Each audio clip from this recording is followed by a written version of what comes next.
Okay, friends, we'll go ahead and get started. My name's Rick Garnett. I'm the potted plant for this session, which means I'll read a few lines and sit down and won't say another word. We have a wonderful session this afternoon. We're also joined by Abe Schoener, who is the founder and winemaker and resident genius, I'll add, at the Scholium project. He received his doctorate from the University of Toronto and was a tutor in the classics at St. John's College in Annapolis, Maryland, where among his students was some guy named Carter Sneed. And his paper is called The Beauty of the Monstrous, a study in Dante. Abe, start us off. Thank you.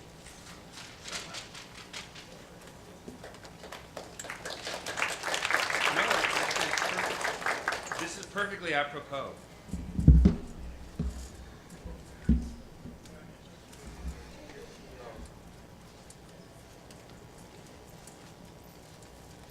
I'm pausing to allow my blush to complete itself. I can hardly say how happy I am to be here. I can now say that this is one of my favorite places in the world. It is an honor to be here, thinking with you, just walking the pathway between the Morris Inn and the Cedar Grove Cemetery. It's an amazing moment of transportation and rooting at the same time for me. So I'm so grateful to Carter and to the center for bringing me here. I'm going to read a paper to you, and the fact that I'm reading it will seem in some way formal and make it seem like what I'm saying is settled and definite, but it's really the opposite. It's precisely because the work is so fresh that I have to read it. I haven't been able to think about it enough to deliver what I want to say extemporaneously, because it has only recently been vomited out of my mind. And so it's in the very form in which it came out, some of which was emitted as you were walking down the steps. It's so wonderful to look out over the room and to see dear friends and colleagues whom I have known and worked with for more than a generation, and through a life that has now spanned two distinct but inseparable professions. I should let some of you know that I now make wine in Napa with Alex and Marty and Stephanie. But there was a time when I was a college professor and studied with Walter and Gabe and Elliot and Amy and Ian and Rebecca and Lee and Chris, and with our director Carter. I'm not sure exactly which profession I'm representing here and now, but I'm so grateful to Carter Sneed and to the center for allowing a complete amateur, in every sense of the term, to work out and to present some thoughts in your presence. It's an honor to be here and an honor to be with my colleague. I'm going to present some very preliminary investigative thoughts about Dante's Inferno, and I look forward so much to your questions, and perhaps even your corrections. Yesterday, even at lunch, it was a really wonderful moment. Carter had brought the fellows of the center together with some of the distinguished members of the faculty of the conference. I was lucky enough to be one of them. I think maybe there were 6 of us at a table with 3 students, and I had the opportunity to ask one of the students questions which then advanced the talk that I'm going to give to you. Such an honor. The first section, Homer. Everything begins, of course, with Homer, begins with the Iliad. In a certain sense, there is only one beginning, the Iliad, and there is only one question, the resurrection of the flesh. The Iliad begins, I'm going to quote from the Fagel's translation. Rage, goddess, sing the rage of Peleus' son Achilles, murderous, doomed, that cost the Achaeans countless losses, hurling down to the house of death so many sturdy souls, great fighter souls, but made their bodies carrion, feast for the dogs and birds, and the will of Zeus, moving towards its end. This translation is good. I like the sound of it, and it is as accurate as any. The contrast that I'm interested in here, anticipating our study of the Inferno, is of course the contrast between the heroes' souls, hurled down to the house of death, and their bodies, left on the battlefield to become carrion for birds and dogs. As my friends from St. John's have heard me point out a few times before, the word that is always translated, and not just by Fagels, as bodies is the Greek word autos, simply them. The souls go down to Hades, and they are left on the battlefield. The translators struggle to present the opposition they expect to find, and so they misrepresent Homer's actual thinking. There is, in fact, a perfectly good word for corpse that is used about 150 times in Homer, the word nekus. But perhaps it is not fair to call it perfectly good, since its usage is actually confusing too. Homer often calls the corpses dead. He uses the odd expression dead corpses, but never uses the same word nekus for a living body. In other words, in reference to a body, nekus can only mean the body after death. So the usage dead corpse seems very strange and is hard to excuse merely as a pleonasm. But here's my main interest in this word. It is also used of the souls in Hades. In Book 11 of the Odyssey, Odysseus summons the shades of the dead out of Hades to converse with him. Homer uses the word nekus 16 times in this book to refer to what I just conventionally called the shades of the dead. And never in this book does he use the word to refer to anything related to bodies, anything we would call a corpse. In other words, what the text literally says is that Odysseus summons the corpses out of Hades, when we know full well that we would call the corpses, what we would call the bodies of the heroes, are somewhere on the surface of the earth, not in Hades. And in any case, these bodies are dead and incapable of speech. I've begun by investigating our Christian author with an apparent excursus into pagan eschatology to make the following point. At the beginning of the poetic and eschatological tradition that Dante so clearly and imperturbably places himself within, at the very beginning of this tradition, there is a surprising confusion between what we would easily distinguish as the body and the soul. Section 2, the phenomenology of souls in the Inferno. Let me quickly collect some features of the inmates being punished in the Inferno. In general, all the souls appear as human bodies. We can be more specific. They appear as their human bodies.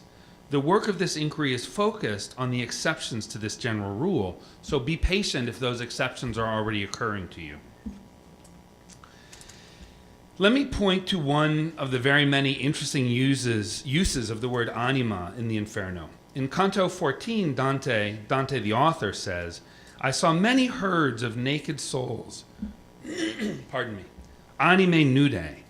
But what he means that he saw was naked bodies. Of course, they were not really, not fundamentally or substantially bodies. They were, of course, souls, but souls in the form of bodies. He did not see souls animae, naked in some metaphorical way, as opposed to bodies. He saw animae in the form of naked bodies. The bodies are for the most part unmolested, to such a degree that it is sometimes possible for Dante to recognize from visual features alone, and sometimes it looks like even from the voice, to recognize people that he has known in life. Some souls are capable of flight, in Canto 5, for instance, but in general, the souls are not capable of what we might call supernatural physical activities. They can, in general, see into the future, as could Homer's soul corpses. Part of the punishment can require that the souls be torn down and rebuilt. In other words, if their punishment requires that they be cut up, for instance, in the case of the Sunderers, then they must come back together precisely so they can suffer the same torture again and again till the end of time. This is always tied to cyclical motion on a path. I don't want to say much about the dispositions, the virtues, the vices of the souls in the Inferno. I think this goes too far beyond the realm of phenomena. But this much seems fair. All or nearly all of them can feel pain. Or maybe it is even better to say, they appear as if they feel pain. I am just trying to be careful about what we might call their interior states and not to wander into them. I think that nearly all of them, no matter what their state, are capable of hearing and speaking. The striking exception, of course, is in Giudecca, the center of the last circle. There it seems like no one can hear or speak. If I'm not mistaken, only the attendant demons can lie. All of the inmate souls seem to be bound to speak only the truth. This seems like a good set of rules based on how the souls appear to us. There are a few other features that are revealed only by contrast with Dante the Pilgrim. In other words, we do not find Dante the author often saying, "The souls are weightless." Instead, we see the inmate souls noticing things about Dante the Pilgrim, that he displaces things, that he has weight, that he draws breath, and that his throat and that his breast move as he breathes. We can infer the opposite about all of them. This then is the general phenomenology. Now we will begin investigating the monsters, the souls who do not appear in the form of the bodies. In the form of the bodies they, and now I wonder what's the right word, in the form of the bodies that they inhabited on earth. I pause to emphasize one result of our phenomenology. How do the souls in hell appear? They appear as bodies. The bestiary of monsters.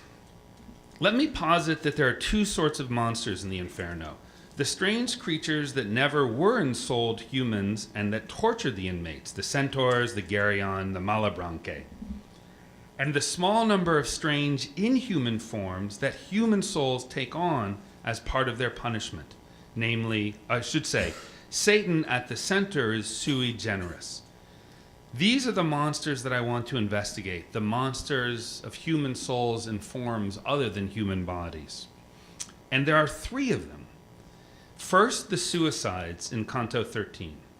Second, the thieves in Canto 24 and 25. And then third, the propounders of false counsel in Canto 26. I will warn you in advance that Canto 26 contains an interview with Odysseus, called, of course, Ulysses in this book. And in order to avoid being caught there for what will seem to you an eternity, I'm going to give this section short shrift and concentrate on the suicides and the thieves. And in consequence of what seems to me most important for us to dwell on, I'm going to discuss the suicides and then the propounders of false counsel, and then last of all the thieves, even though the thieves occur before the propounders of false counsel in the travel through the Inferno. So first, the suicides. Dante and Virgil are in the seventh circle of the violent and move from the first ring, where those who have been physically violent to others are punished by being plunged to various degrees in a stream of boiling pitch. They move from there to a forest, which immediately borders the inside of the stream. This forest is the second ring. Within it, Dante hears, and now I begin to quote, wailings on every side. And he says, "I could not see the people who made them." It is interesting that Dante uses the word persona and then gente for what surely are souls. It turns out that the wailing comes from the woods themselves. Those who have killed themselves are sent here and are turned into the trees. Harpies eat their leaves and thus cause them pain. They can somehow make noises, but only, I suppose, when their shoots break and expose the vessels of sap. What is so important to our inquiry is that these are the first souls that do not appear in the form of human bodies. The souls take the form of trees, and consequently, Dante can't recognize anybody. And this seems somehow quite just. In life, they despise their own bodies enough that they did the ultimate violence to them. It seems right that they do not inhabit them here.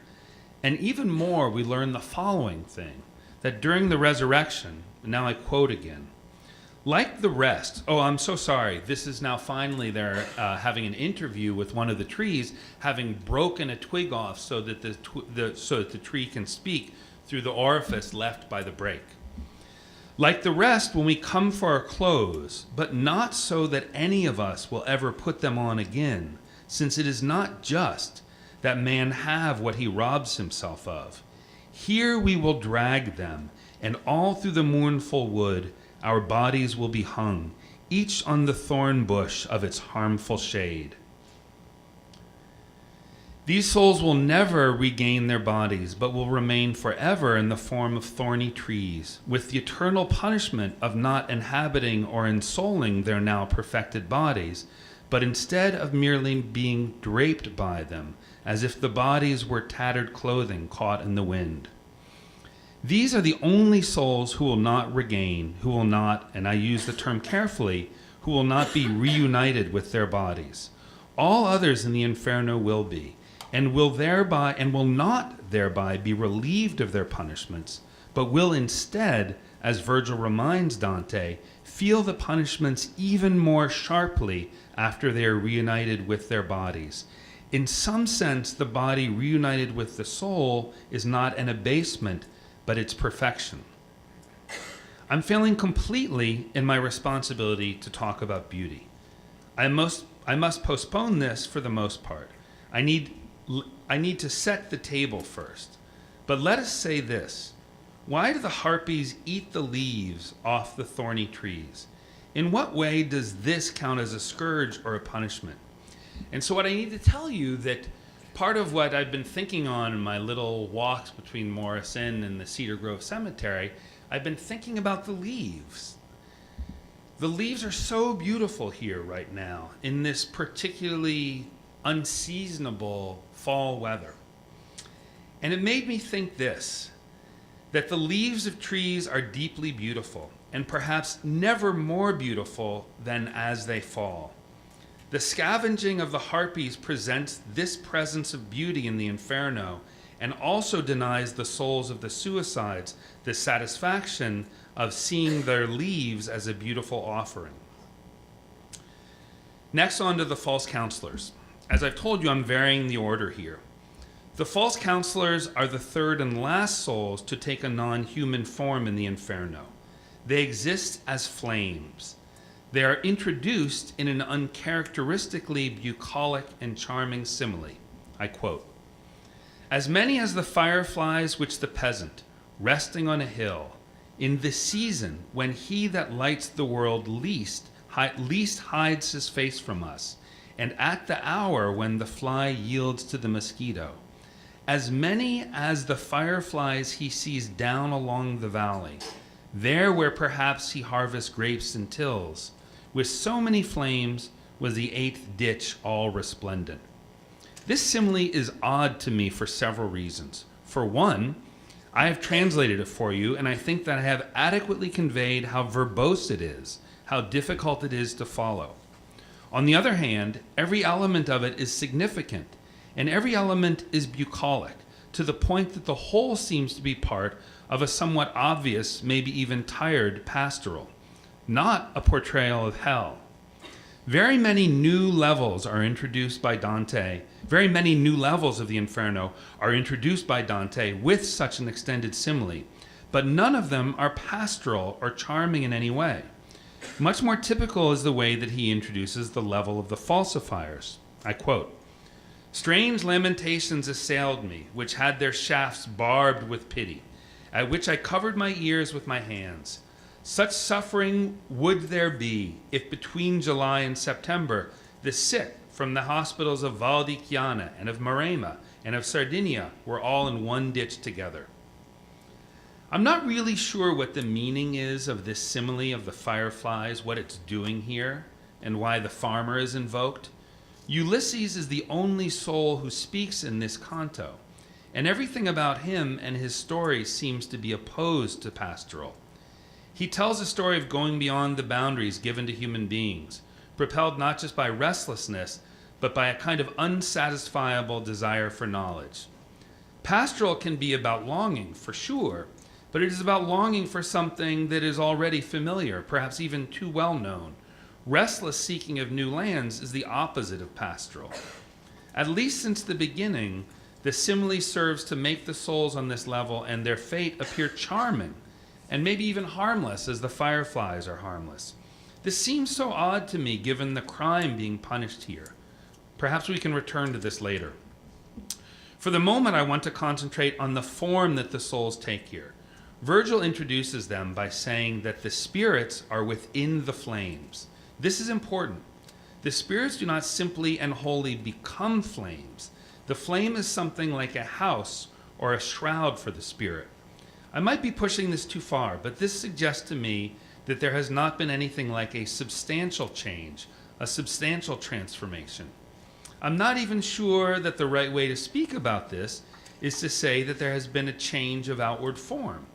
In other words, the sustained language of inside the flame, and this phrase is repeated 3 times, of inside the flame raises the possibility that there is a human form within the flame.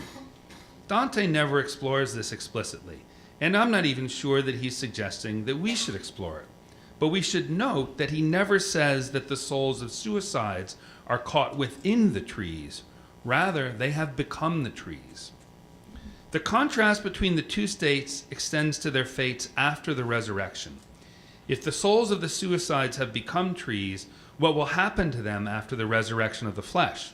The poem addresses this explicitly. As I've told you, the souls will hang their poor bodies on their branches as if they were discarded rags.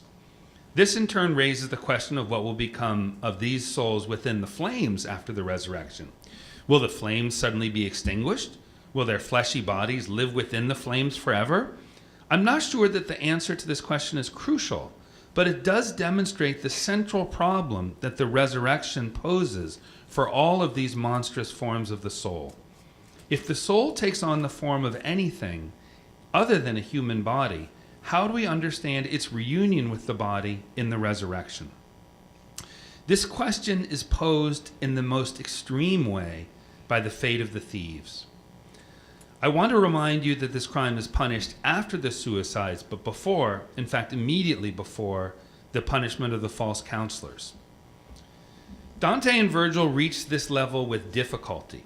They cannot simply cross a bridge to it as they have done with the passage from every other valley within Malebolge to the next.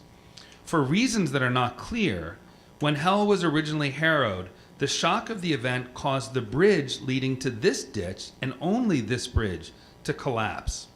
They thus have to slide down and then climb up out of the previous ditch in order to gain a vantage on this one. And I quote, "And at first they see a ditch full of a fearful throng of serpents, and amid the cruel and dismal swarm were people, running naked and terrified, without hope of hiding place or remedy. They had their hands bound behind them with serpents. These thrust through their loins the head and tail, which were knotted in the front." Dante and Virgil interview one soul, and after this they come upon 3 more, so far all of them in the form of human bodies.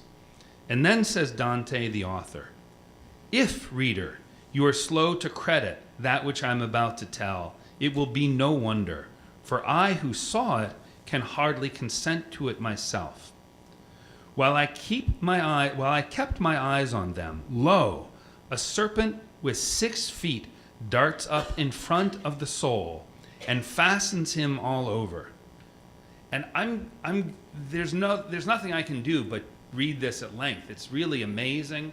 I might pause to describe for you in my own words exactly what I'm reading to you. I'm sure that I grasped it the first time that I read it, precisely because the book was in front of me and I had the opportunity to gaze at it, move my eyes up and down. It'll be harder for you listening to me, so pardon me if I seem to be dwelling on this too much. They're 2 extended descriptions that I have to convey to you. And I want you to make sure that you have the first picture. The first picture is of the naked souls that have this odd thing of a snake going between their legs, and the head and the tail of the snake are clearly knotted over the genitals of the human beings or the human bodies. And now a new description. "A serpent with 6 feet darts up in front of one of the souls and fastens him all over. With the middle feet it grasped the belly, and with its 4 feet took his arms, and then stuck its teeth in one and the other cheek. Its hind feet it spread upon his thighs, and put its tail between them, and bent it upwards on his loins from behind.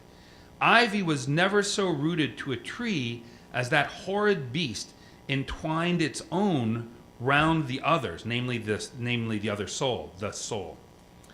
And then, as if they had been of hot wax, they stuck together and mixed their colors, and neither one nor the other seemed what it was at first.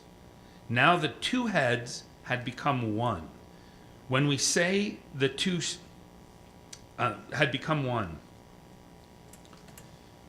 I'm so sorry, I must have mangled this. Now the two heads had become one, and where there had been two faces, now there was one where both were lost. 2 arms were made of the 4 lengths. The thighs, the belly, the chest became members that were never seen before. Each former figure was blotted out. The perverse image seemed both and neither. And such, with a slow pace, it moved away. So do you have a clear picture of this? We start with a soul in the form of a human body, and then a 6-legged serpent that affixes itself to the human body, and the two mingle in such a way that they're no longer even 2 faces. There's a single face.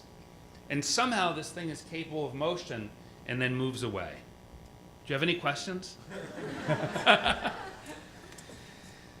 This is an amazing scene of metamorphosis, one of the most cinematic and visually striking in the whole poem. It is also, I think, horrible and repellent in a way that we must investigate later.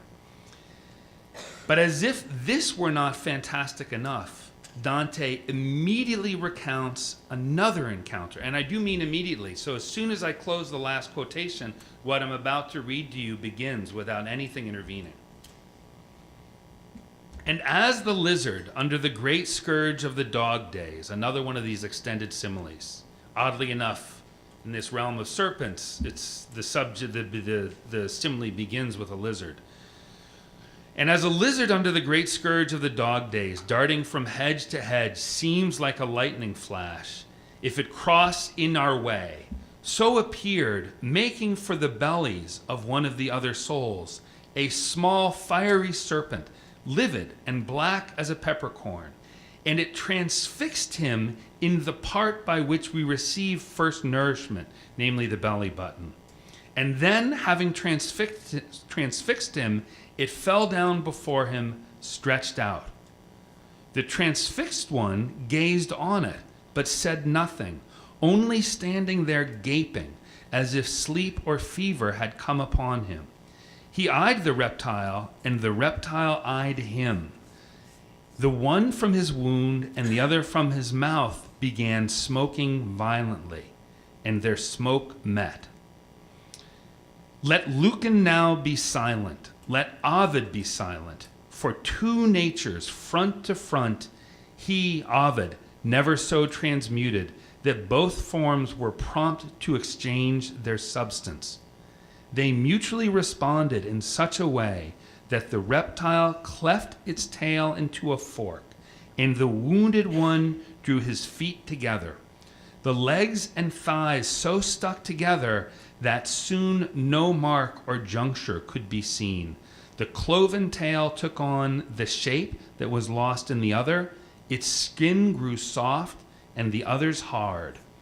I saw arms drawing in at the armpits, and I saw the brute's 2 feet, which were short, lengthening, and the other's arms shortening, while the smoke veils the one and the other with a new color, generates hair on the one part, and strips it from the other. The one arose upright, and the other fell down, but neither turned aside the baleful lamps beneath which each was changing its muzzle. One gains a tongue that can speak, the other sees its tongue divide. The soul that was a brute flees hissing along the valley. The other, now speaking, spits after it. It's absolutely amazing. I hope you can grasp it. And if I said that the first image was cinematic, this one is even much more so. So much stranger. So there's been now not just a fusing of 2 things, but an exchange between the 2. What had been a relatively small serpent that somehow sprung up and jabbed the human form in its belly button This falls to the ground, turns into a human being, arises, and starts speaking, whereas the one who was struck turns into a serpent, falls down, and scurries away hissing.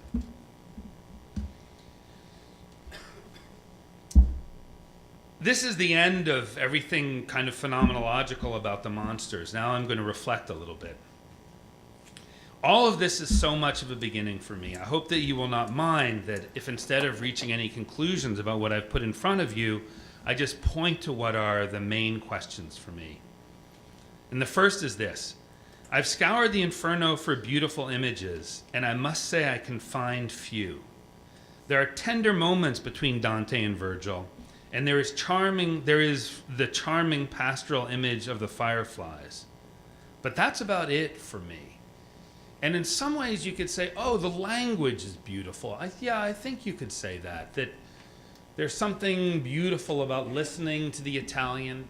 And you could even say, in a way that I must say I find uninteresting, that there's symmetry and foreshadowing and things like that. What I mean by saying that those things are uninteresting is from the perspective of trying to find and to say something about beauty in the Inferno, pointing to parallelisms is not enough to get me there. It seems important to think about other things that we consider beautiful, whether they're human forms or images of human forms or images of landscapes, and to ask ourselves how many of those things occur in the Inferno.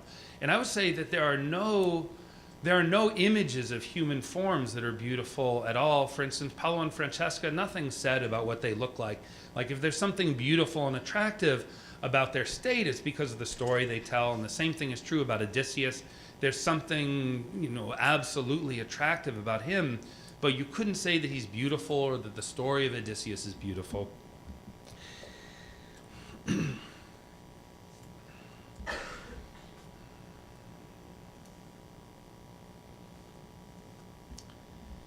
This raises a corollary question for me, a question that was really brought into focus right here yesterday for me by Dr. Hurlbut. He opposed the repellent to the beautiful and the attractive and asked us to think about both of them, to think not only in trying to get at beauty, to think not only about what is beautiful, but to think about what is repellent. And I had said earlier that the first image of transformation of the serpents is repellent, but it's not enough to say that it's repellent. It's obviously immensely fascinating. It's in fact, in some ways, it's really quite true to say it's repellent, but in other ways, it's only fair to say that it's the opposite of repellent. But it's not the opposite of repellent in the sense that it's beautiful, but that it just grabs us and doesn't release us. That seems to me an important thing to notice and something that I want to come back to. Also, yesterday, if I remember correctly, my friend Gabe Pijas raised Baudelaire. Baudelaire had been raised in another talk yesterday. And that seems right. It seems right for us here in this conference to be thinking about Baudelaire maybe all the time, to think about the beauty of the repellent in Baudelaire. And I don't think that that's what's going on in Dante either. I don't think that there are images in Dante that are like the images in Baudelaire, that are somehow beautiful, that are parallel to other beautiful images, that are parallel to images that are beautiful simply. I don't think that that is the case. And if I'm not mistaken, Dr. Hurlbut also put an image of Goya on the screen, and it's not like Goya either. But Goya is close. And maybe for me, one of the difficulties of saying, oh, it's just like Goya is because there's a real gap to bridge between poetic images and visual images with the materiality that Goya has, where it's not hard to imagine blood. The paint doesn't just, in some way, it's not just the color of blood, but it can make you feel blood. There's something beautiful and repellent about Goya too, but it seems to me not the same as this. It's not utterly different, but not quite the same. This is what I would like to say, having laid out all of these things that really are just questions for me. Let's take the last image, the image where the two forms exchange completely, and something which had been a brute now acquires speech. I've pointed to many things about the way that the souls are portrayed in the Inferno, especially when the resurrection of the flesh is brought up explicitly, that raise the really deep difficulty about the relation between body and soul. And there's the line in Book 6 that I pointed to where Virgil, from his perspective as a pagan, he cites Aristotle as his authority for this, that the whole will be perfected when the body and soul are reunited after the resurrection. And he doesn't use that language at all, so I should be careful. He says that the body will be perfected. Anyway, what I'm getting at is that it's not just a problematic of the relation between body and soul, but this really strange thing that happens when a serpent gets changed into a human being and vice versa. It, to me, raises very, very difficult problems about something like form in the Aristotelian or the St. Thomas Aquinas sense. And so what I think is going on here in this really cinematic and very gripping moment is that Dante has constructed something not just that grabs us, but that is brilliant. And another word that I would like to use is that the image scintillates. And it raises for me the following possibility, that this image is beautiful not in any conventional sense of the word, and nor even it's not even beautiful by analogy, but its scintillation and its brilliance are something that really need to be noticed. And it raises for me the possibility that in the world of the Inferno, precisely because we are in hell, precisely because we're not yet in the Purgatorio or the Paradiso, not only is beauty not possible, but that this moment raises this as a possibility. Beauty is not possible, but the absence of beauty in this world, there's something else which is really important, and that is something like questioning or problematics. And so I guess the way that I would like to close is by urging this possibility that this absolutely brilliant and scintillating moment, that it highlights the one thing, the one beautiful thing that is really possible in the Inferno, and that is confronting problems. Thank you so much.